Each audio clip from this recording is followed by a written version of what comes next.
आज 14 दिसंबर है एंड एक दो दिन बाद आपका दिसंबर 2025 सीएसआईआर नेट एग्ज़ाम होने वाला है एंड लास्ट के इन दिनों में आपको बहुत ज़्यादा प्रेशर होगा। आई कैन टोटली रिलेट, क्योंकि इस टाइम पे अभी आपका रिवीजन चल रहा होगा एंड जब हम रिवीजन करते हैं ना तो हमें हमेशा ऐसा लगता है कि हमें कुछ याद ही नहीं है। हमने जो भी पढ़ा है हम सब कुछ भूल चुके हैं, कुछ याद नहीं आता। अब जब भी रिवीजन करोगे ना तो आपको हमेशा ऐसा लगेगा कि ये तो पढ़ा ही नहीं है, ये तो नया है, इसमें तो ये चीज़ याद नहीं है, इसमें तो वो चीज़ याद नहीं है। एंड इन सब चीज़ों की वजह से जो टेंशन होती है ना लास्ट मोमेंट में, उसकी वजह से हम रिवीजन भी प्रॉपरली नहीं कर पाते एंड एक डीमोटिवेशन सा रहता है कि क्या होगा, एग्ज़ाम कैसा होगा, होगा नहीं होगा। कुछ बच्चे पहली बार एग्ज़ाम दे रहे होंगे, कुछ बच्चे दूसरी बार, कुछ बच्चे तीसरी बार एग्ज़ाम दे रहे होंगे और सभी सेम सिचुएशन में होंगे, क्योंकि कोई 6 महीने से तैयारी कर रहा है, कोई 1 साल से तैयारी कर रहा है। अपना इतना ज़्यादा टाइम और डेडिकेशन देने के बाद कोई नहीं चाहता कि हमारा एग्ज़ाम क्लियर ना हो, बट रिवीजन के चक्कर में, अपना सिलेबस कंप्लीट करने के चक्कर में हम ये प्लानिंग करना तो भूल ही जाते हैं कि हमें एक्चुअली में जब हम एग्ज़ाम में बैठेंगे तो उस एग्ज़ाम को, उस पेपर को कैसे सोल्व करना है। क्योंकि एग्ज़ाम में जो सबसे ज़्यादा इंपॉर्टेंट चीज़ होगी ना, वो ये नहीं होगा कि आपने कितना पढ़ा है, कैसे पढ़ा है, कितना छूट गया है। उस टाइम पे जो सबसे ज़्यादा इंपॉर्टेंट चीज़ होगी वो ये होगी कि आपने एग्ज़ाम को सोल्व करने की किस तरीके से प्लानिंग की है। जब आप एग्ज़ाम में बैठोगे तो आप उस पेपर को किस तरीके से सोल्व करोगे, ये सबसे ज़्यादा इंपॉर्टेंट होता है एग्ज़ाम के टाइम पे। So hey everyone, myself Pooja, I am a PhD scholar, this is the 4th year of my PhD and आज इस वीडियो में हम इसी चीज़ के बारे में बात करेंगे कि जब आप एक्चुअली में एग्ज़ाम में बैठोगे तो उस टाइम पे आप उस पेपर को कैसे सोल्व करो। उससे पहले मैं 2 चीज़ें डिस्कस करना चाहती हूँ। फर्स्ट, कि आपका जो रिवीजन है उसके बारे में एंड सेकंड, आपका जो एग्ज़ाम का पैटर्न है उसके बारे में। जो फर्स्ट चीज़ है वो है रिवीजन। इस टाइम पे सिर्फ आपको अपने रिवीजन पे ही ध्यान देना है। जितना आपने पहले पढ़ा है सिर्फ उसी चीज़ को रिवाइज करना है। और रिवीजन का मतलब ये नहीं होता कि आपको बैठ के वो चीज़ें रटनी है। रिवीजन का मतलब होता है कि जो चीज़ें आपने पढ़ी है तो उसको एक बार अपनी आंखों के सामने से निकालना है, जैसे उसको रीड करना है, उसको बैठ के रटना नहीं है। क्योंकि आपने पता नहीं कितने दिन पहले वो चीज़ पढ़ी है, तो आपका माइंड जो है उसको पता है उन चीज़ों के बारे में, बट बस वो ब्लर हो गई है थोड़ी। तो बस आपको अपनी आँखों से निकालना है, उसको रटने नहीं बैठना। और दूसरी चीज़ कि आपको इस टाइम पे कुछ भी नया नहीं पढ़ना। मुझे पता है कि बच्चे बहुत सारी वीडियोज़ देख रहे होंगे कि ये इम्पोर्टेंट है, वो इम्पोर्टेंट है, लास्ट मोमेंट में ये पीवाईक्यू कर लो, ये कर लो, वो कर लो। बहुत सारी वीडियोज़ यूट्यूब पे अवेलेबल हैं जो लास्ट मोमेंट की प्रिपरेशन के लिए होती हैं। बट मेरा जो सजेशन है ना आपको, वो ये है कि आप उन चीज़ों में मत पढ़ो। आपने जो पढ़ा है ना, जितना आपने पढ़ा है उतना मोर देन सफिशिएंट है। अगर आप सिर्फ उसी को ही अपनी आँखों के आगे से निकाल जाओगे ना, मोर देन सफिशिएंट है वो चीज़। बट क्योंकि हमारा जो माइंड है ना उसमें सिलेबस है अभी, तो जब भी हम कोई नई वीडियो देखते हैं ना तो हमें लगता है कि यार ये टॉपिक तो रह गया और ये कह रहे हैं कि इतना ज़्यादा इंपॉर्टेंट है, तो हमारा मन करता है कि हम उस चीज़ को पहले पढ़ें, अपना रिवीजन बाद में करें, कि वो चीज़ ज़्यादा इंपॉर्टेंट है as compare to revision. But ऐसा नहीं है। वो जो नई चीज़ है वो स्किप कर दोगे तो आपका इतना नुकसान नहीं होगा जितना आपने अगर रिवीजन स्किप कर दिया तो नुकसान होने वाला है। तो मेरा सजेशन है, आप कोई भी नई चीज़ मत पढ़ो। जितना पढ़ लिया है उस पे ट्रस्ट करो, अपने आप पे बिलीव करो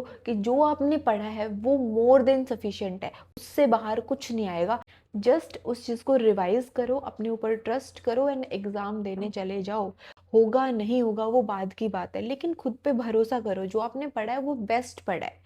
कोई और आपको बता रहा है वो चीज़ इतनी इम्पोर्टेंट नहीं है। अपने ऊपर ट्रस्ट करो। इस लास्ट मोमेंट में अपने आप पे भरोसा करना सबसे बड़ा गिफ्ट है आपके लिए। मतलब अगर आप इस मोमेंट में अपने ऊपर ट्रस्ट करोगे ना तो आपका एग्ज़ाम बहुत अच्छा जाने वाला है और 100% क्लियर होने वाला है। एंड अब हम डिस्कस करते हैं एग्ज़ाम पैटर्न। तो मैं लाइफ साइंस का जो सीएसआईआर नेट का एग्ज़ाम है उसके एग्ज़ाम पैटर्न के बारे में बता देती हूँ। अगर आप केमिस्ट्री से हो या किसी और सब्जेक्ट से बिलोंग करते हो तो हो सकता है आपका एग्ज़ाम पैटर्न थोड़ा सा अलग हो, तो आप एक बार गूगल करके उस चीज़ को देख लें।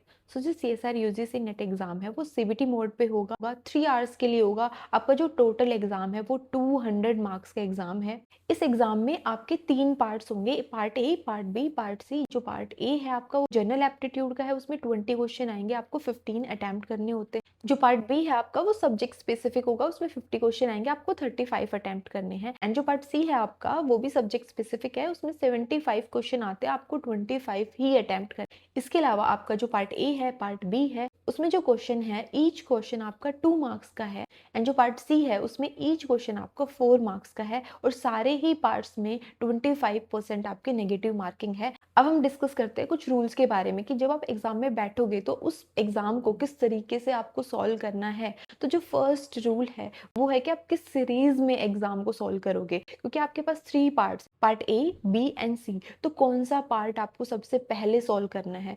सो मेरा आपको सजेशन रहेगा कि आप जो पार्ट सी है उसको सबसे पहले सॉल्व करो, देन पार्ट बी को सॉल्व करो, देन पार्ट ए को सॉल्व करो। आपको जो सी पार्ट होता है ना उसमें आपके क्वेश्चंस बहुत ज़्यादा लेंथी होते हैं, बहुत ज़्यादा प्रैक्टिकल क्वेश्चन होते हैं, तो उस पार्ट में आपको दिमाग लगाना पड़ता है, आपको दिमाग पे जोर डालना पड़ता है, वो जो क्वेश्चन होगा उसको प्रॉपरली सॉल्व करना पड़ता है, उसके बाद ही आप उसका आंसर दे सकते हो। क्योंकि आपका जो सी पार्ट है ना उसमें जितने भी क्वेश्चन है वो सारे 3-4 यूनिट को मिला के प्रैक्टिकल टच के साथ उसको बनाया जाता है, तो वो थोड़ा सा आपको उस पर दिमाग लगाना पड़ता है। लेकिन जो आपका पार्ट बी होता है ना उसमें इतना दिमाग नहीं लगाना पड़ता, उसमें स्ट्रेट फॉरवर्ड क्वेश्चन आते हैं, या तो आपको क्वेश्चन आता होगा या आपको क्वेश्चन नहीं आता होगा। अगर नहीं आता तो आप उस क्वेश्चन को छोड़ दो। तो सबसे पहले आपको सी पार्ट करना है, फिर बी पार्ट करना है, देन ए पार्ट पे जाना है। अगर ए पार्ट में कुछ नहीं आता तो मैं सजेस्ट करूंगी आप एक भी क्वेश्चन अटेम्प्ट मत करना, क्योंकि इस पेपर में आपकी नेगेटिव मार्किंग होती है जो सबसे बड़ी प्रॉब्लम क्रिएट करेगी आपके लिए। तो जो आता है सिर्फ वही अटेम्प्ट करना। सेकंड जो रूल है आपका वो है टाइम मैनेजमेंट। तो जो आपका सी पार्ट है उसके लिए आप 90 मिनट्स रखो कि 90 मिनट्स में आपको सी पार्ट को सॉल्व करना है। ये चीज जो है वो आपको हेल्प करेगी कि आप एक क्वेश्चन पे अटक के ना रह जाओ। हो सकता है एक क्वेश्चन ऐसा हो जो ऐसे टॉपिक से हो जो आपने बहुत ज्यादा पढ़ा लेकिन आपसे सॉल्व नहीं हो पा रहा है एग्जाम में।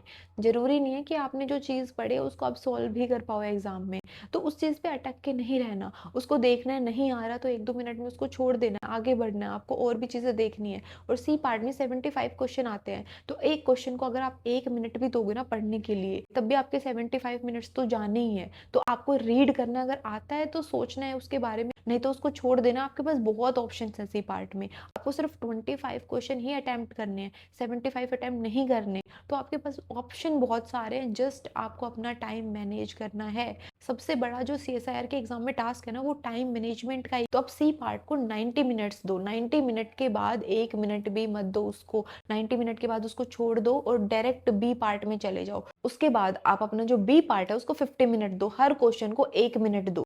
जो क्वेश्चन आता है उसको अटेम्प्ट करो, जो नहीं आता उसको छोड़ दो। उसके बाद आप चले जाओ ए पार्ट पे। ए पार्ट के लिए आप 30 मिनट्स रखो, क्योंकि आपका जो ए पार्ट है ना वो कैलकुलेशन का होता है, तो उसमें थोड़ा सा टाइम लगता है, तो थोड़ा एक्स्ट्रा टाइम उसके लिए लेके चलो। और ए पार्ट में जाने के बाद मैं आपको सजेस्ट करूंगी, क्योंकि आपका ए पार्ट जो है ना वो कैलकुलेटिव है, तो एक क्वेश्चन में आपको 2 से 3 मिनट भी लग सकते हैं। तो जैसे ही आप ए पार्ट में जाओ ना तो सबसे पहले उसकी स्कैनिंग करो, मतलब जो स्टार्टिंग का 1 या 2 मिनट होंगे ना उसमें आप सिर्फ स्कैनिंग करो ए पार्ट की, सारे के सारे क्वेश्चन को एक साथ देख लो। किसी क्वेश्चन को सॉल्व मत करो, सिर्फ उन क्वेश्चन को देखो, क्योंकि आपको सारे क्वेश्चन तो नहीं आते हो, कुछ कुछ टॉपिक्स होंगे जो आपने पढ़े होंगे जिनको आप सॉल्व कर सकते हो। तो आप एक काम करना कि जो भी आपको लग रहा है कि ये क्वेश्चन मैं कर सकता हूँ उनको आप रिव्यू में ऐड करते चले जाओ। वहाँ पे एक ऑप्शन होगा आपके पास रिव्यू का, देन उसके बाद अपना जो ए पार्ट है ना उसको सॉल्व करना शुरू करो। सिर्फ उन्हीं क्वेश्चन को सॉल्व करो जो आपको लगता है कि आप सॉल्व कर सकते हो। बाकी के क्वेश्चन को मत देखो, क्योंकि अगर आप उनमें अटक के रह गए तो जो क्वेश्चन आपको आते होंगे जिसमें आप टाइम लगा के सोल्व कर सकते हो ना उनको भी सॉल्व नहीं कर पाओगे। तभी आप उन 30 मिनट्स को यूटिलाइज करके 2-4 ऐसे क्वेश्चन होंगे जिनको सॉल्व कर पाओगे। थर्ड जो रूल है कि कितने मैक्सिमम एंड मिनिमम आपको क्वेश्चन अटेम्प्ट करने चाहिए